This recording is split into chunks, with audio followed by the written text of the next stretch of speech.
Welcome, everybody, to Inclusion Starts Now, the podcast.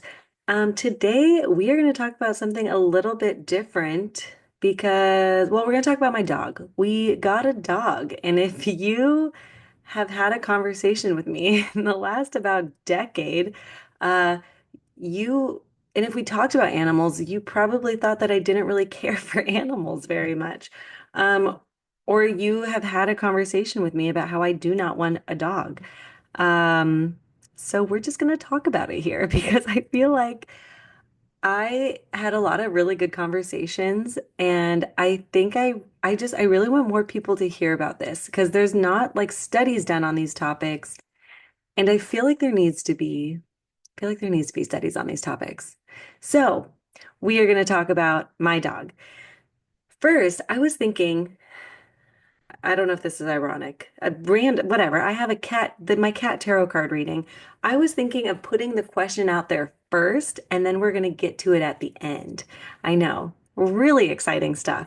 So, my question is going to be like, what is my, what is my role? What is my role right now? Whatever that may be. Okay, so we're gonna let the deck simmer and continue on. Um, okay, so first a little backstory. Um, we got this dog. We adopted a dog, Jolly, and this all started because during the winter break, I was on like Facebook and I saw someone in the Facebook group say, like, we found this dog abandoned on a hill. He was or like on a hike. He was microchipped, and we contacted the owner, and the owner said that they can't take care of the dog anymore. And this dog, was like super sweet, whatever. And the people who found him, they're like, we already have two dogs. Like, we can't have another dog. And we're sure that there's someone who will take him, whatever.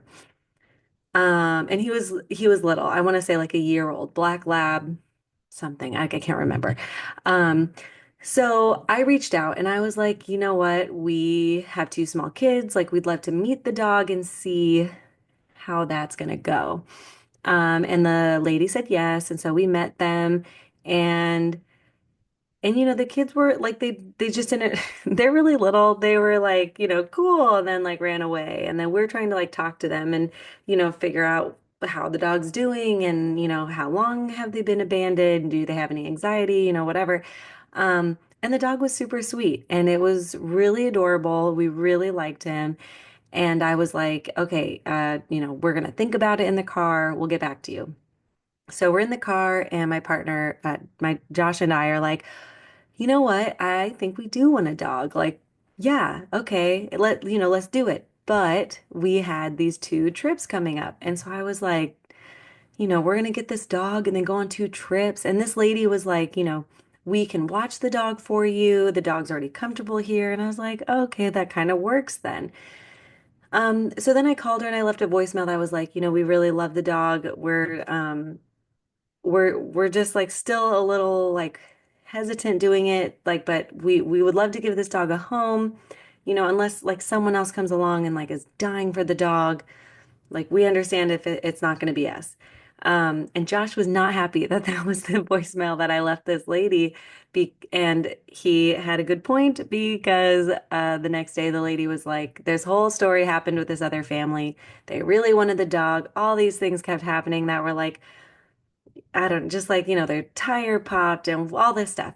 And so the lady ended up saying that the dog was going to go to them. And I was like, okay, that's fine. I did say like if there was a family who was like really wanting him, because, I didn't know what, like they took him to the vet, but, they were having to put him on medication and all this stuff. And so I was just like, I don't know if I'm, totally ready to have a dog that like might need a lot of attention right before we go on two trips. That just didn't feel fair. So, or right, like for the dog. Um, but we were so sad when she ended up picking the other family that we were like, okay, I think we do really want a dog. And so we had a few days before our first trip. And so we were just like looking at the Humane Society, like adoption site. And there was this like whole litter of dogs, like black lab collie mixes or something. And right now he just got to my door and started whining outside. But Josh should be with him. And they all had like Christmassy names because it's like Christmas time. And so there were a couple dogs, and this dog's name was Jolly. So we wanted to meet two of the dogs. This was the mistake. We should not have gone in to meet dogs before our trips. We should have known that we were going to fall in love with the dog.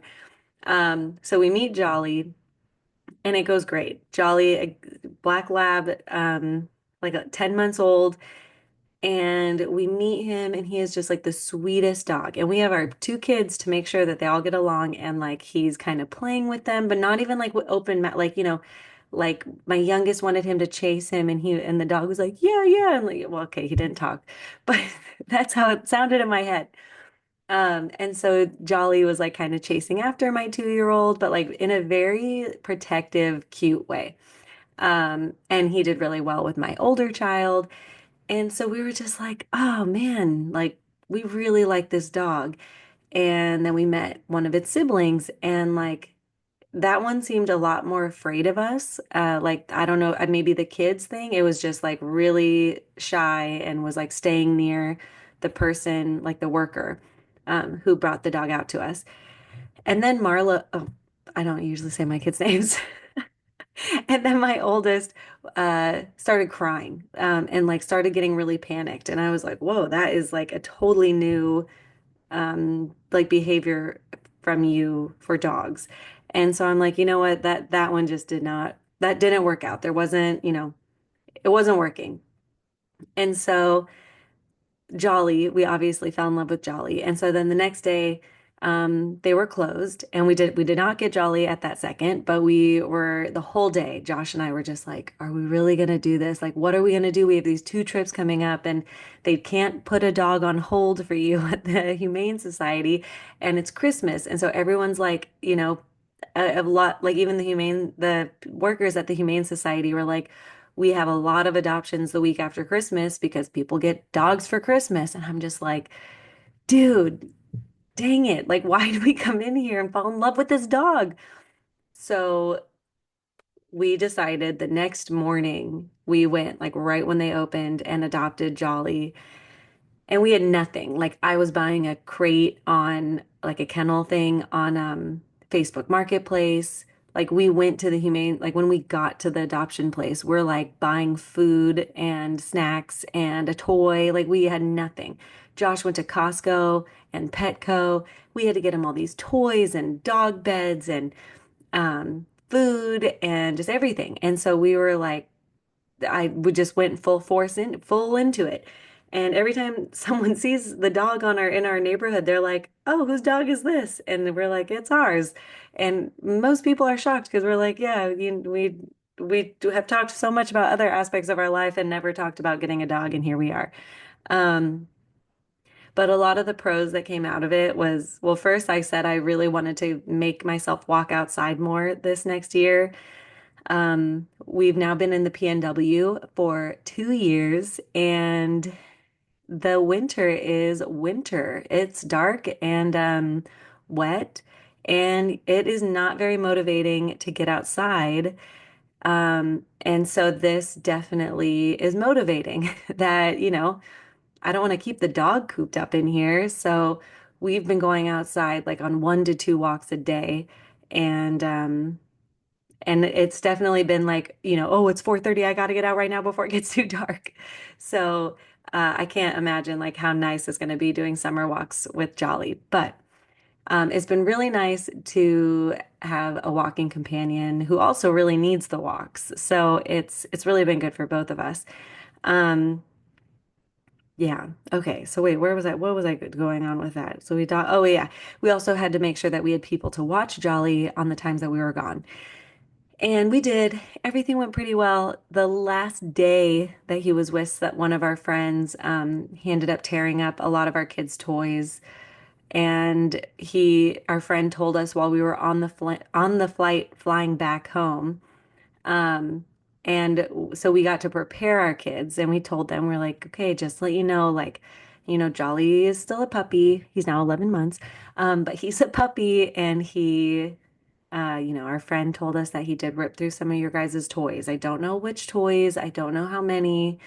Um, but this is something we're really going to have to teach Jolly, like, how not to do this. And then we talked about how we can keep like our favorite toys in our room with the door closed and, all this stuff. And the kids actually took it really well. And they both, were like, well, actually, my oldest was like, well, we have a lot of toys, so that's okay. And I was like, I guess that's true. We do have a lot of stuffed animals. So, well, let's say bye to a few. Even though one of them was a duck that I really liked, but that's okay. That's beside the point. Um, and yeah, so we got home, we cleaned it up, and Jolly only has like hard toys to play with. Uh, but this was also one of the reasons that Josh and I talked about getting a dog was that we wanted to teach our kids responsibility. And even though we do a lot of different like responsibility things, even though we do a lot of like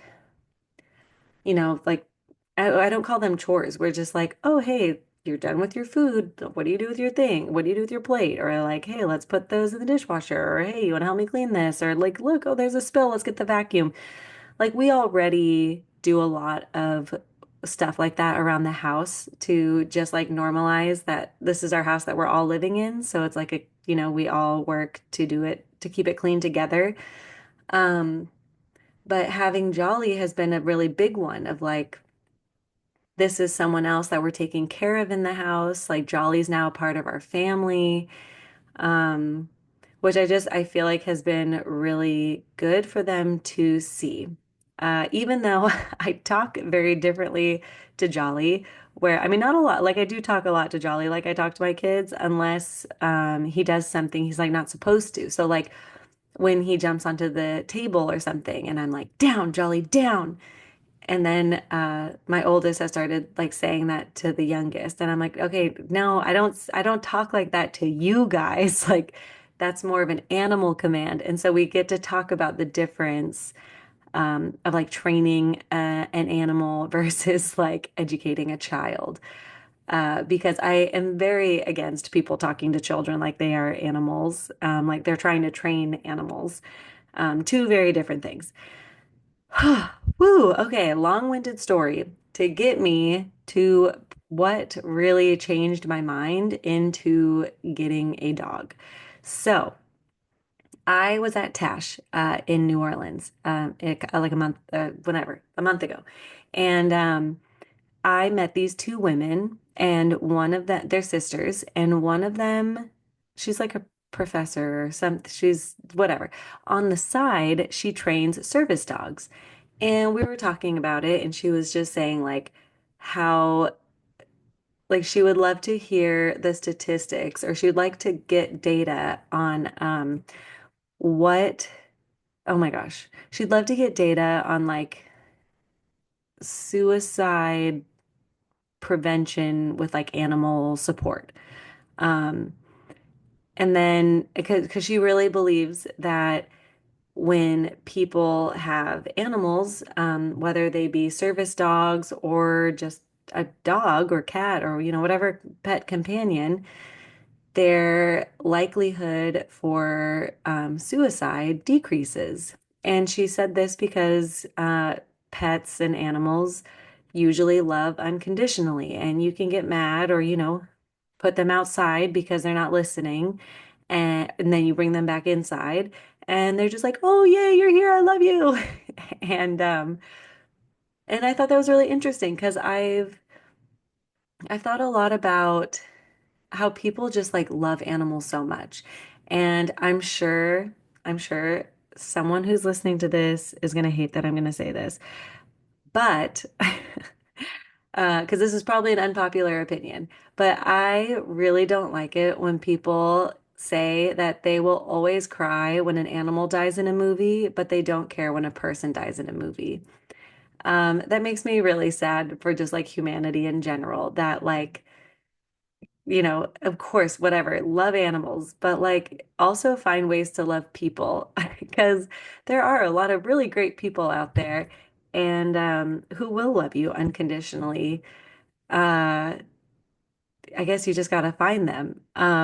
So yeah, so I just that's my unpopular opinion. So moving on.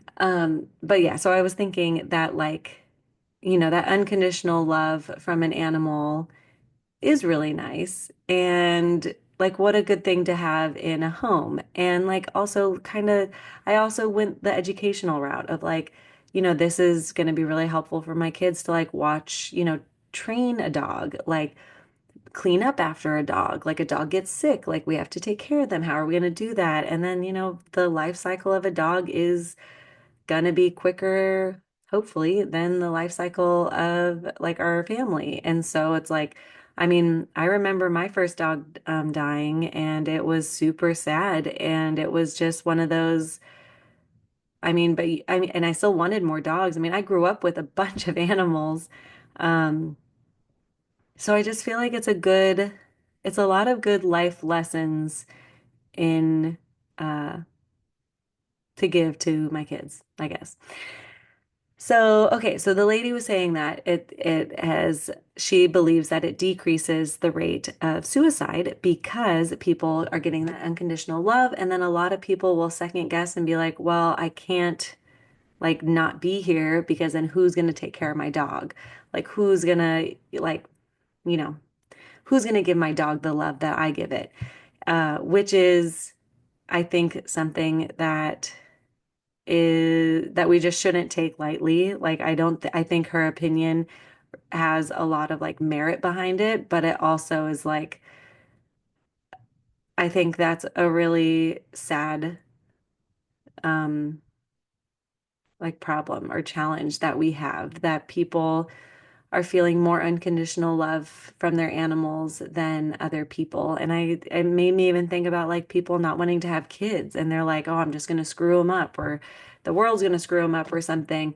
But it's like an animal that will just give me unconditional love. Like that's who I'm going to love forever because I don't like, I guess I don't really understand the difference. If anyone would like to explain that to me. Um, because my friends who have chosen not to have kids, a lot of them have chosen to have a lot of animals. And yeah, I feel like I'm saying a lot. Now you're going to notice it. Okay, so the second sister that I talked to, she like collected data for like some police department and it was tracking like how people died and or something like that. And how hard it was to know if they had a disability or not. Because if they, like, if it's a body that's found, like, you might not know if there's a disability, like, if you can't find any paperwork on them, or if they have an undiagnosed disability. And so it was interesting to, like, hear the correlation between the two of, like, how many, like, suicides there were compared to, like, petless people, compared to, like, and she, I think, had some reason to know like that some she thought had disabilities, but it wasn't on the thing. God, I really can't remember.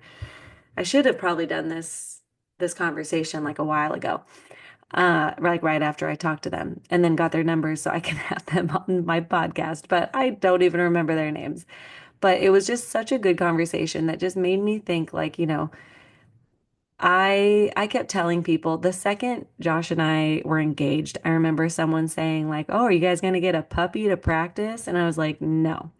We're not going to stop traveling and stop living our lives for a dog. I'll do that more for a kid." Um, and that is it. Well, I mean, we haven't stopped traveling, but this year, that's a whole thing we'll talk about later. This is already getting very long for my little bursts of these. So Okay, so I think that was pretty much what I wanted to talk about was that so we did get a dog and so far it has been a really uh big learning experience for everybody. Both of my kids have been really trying to figure out how to navigate the life with the dog, uh, especially because this dog will eat anything. So if they bring their plates to the ground, which they do sometimes, the dog will come over and take it. And right now the dog can't really be left alone in any room because if he like is left alone and there's food or a toy that he wants, he will just go for it. So next step is like obedient training, which Josh and I have already been doing, and he's already been learning so quickly. I mean, it's been like a few weeks and when we used to go on walks with him, he would just like walk right in the middle. Like he had no idea how to like stay on the side of you, or like he would, and then he would just like crash right into you. It was such a weird, like I've never experienced that with a dog before. So it was really interesting. And oh my gosh, it's nighttime when I'm recording this. It's been a crazy day. Talking about animals, we found a dead rat in our drying vent and like to our dryer. And I guess the screen door got taken off somehow, and a mouse, a rat, it was huge, got in and then got stuck and then died. And and it just smelled so bad. And I smelt it right before we left on our second trip, and I was just like, oh no, like Josh, it smells like something died. And we like checked behind all this stuff and we didn't see anything. And I'm like, well, we're not going to be using anything. Let's just go. And we came back home. We did one load of laundry and it smelled so bad. I was like, no, we got to rewash these clothes because this smells like dead, like animal. Um, and we had to clean out the vent today. And wait, why did I just talk about that? I totally forgot. Animals responsibility. Oh my gosh. Um, yeah. It would be nice to have like, someone sitting here producing, editing, and doing everything for me for my podcast. That'd be really lovely. Okay. So what is my role? What is my role right now for the world, for my family, for life? Let's see. Okay. I got Six of Wands, which I'm pretty sure I've gotten Six of Wands before, which is like kind of wild because this is a pretty big deck. Oh man, is it swords at the end? Da, da, da, da, da.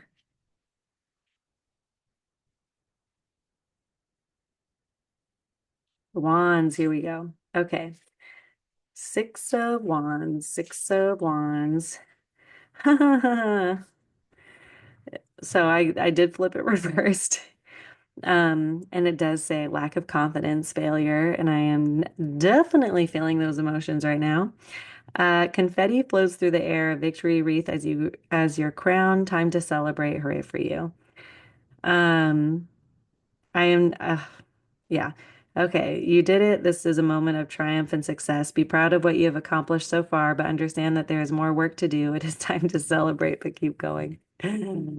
I could not have gotten a better card.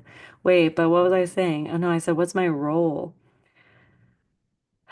I mean, I definitely am feeling a lack of confidence right now, but I try to remind myself that imposter syndrome and all that is it means that I know. Wait, it means that I know I have more to learn, which is in return a really good thing, just to like have that mindset. But yes, I'm definitely having a lack of confidence because my digital digest thing, I mean, I don't know if I'm just like not promoting it well, but very few people are interested. Um, And I don't know. I wanted to make it so fun, but I definitely felt very discouraged after like I announced it, but not the more that like people like didn't even have questions really about it. And so now I don't know. And when I originally asked people if they'd be interested, they said yes, but I'm sure it was because they expected it to be free. Um, but yeah, I just was really hoping for it to not be free because it is a lot of work. I do spend a lot of time working on all these things. And so it is really hard yeah. You don't get paid to do stuff. But, here we are. Still gonna keep going because it is really important to me and I feel like these resources are really important. And what I'm thinking of doing is like putting it up on Teachers Pay Teachers so like people could buy it every month if they wanted to buy it through there instead, or if there was a month that had a table of content or a access whatever, like if they saw the subjects and were like, oh, I'm more interested in that one, then then I do that. Who knows? Anywho, now I'm just rambling. Well, that's it. I have nothing else to say. That's my cat tarot card reading. Thank you so much for being here. Um, we got a ton more great episodes. I am seriously interviewing so many amazing people. If you have any topics that you really want me to talk about, I would love for you to tell me here, and I will get that figured out. But we got a lot of good stuff coming your way. I hope you have a beautiful day, and I will talk to you all later. Inclusion starts with you, and I just want to help. Bye.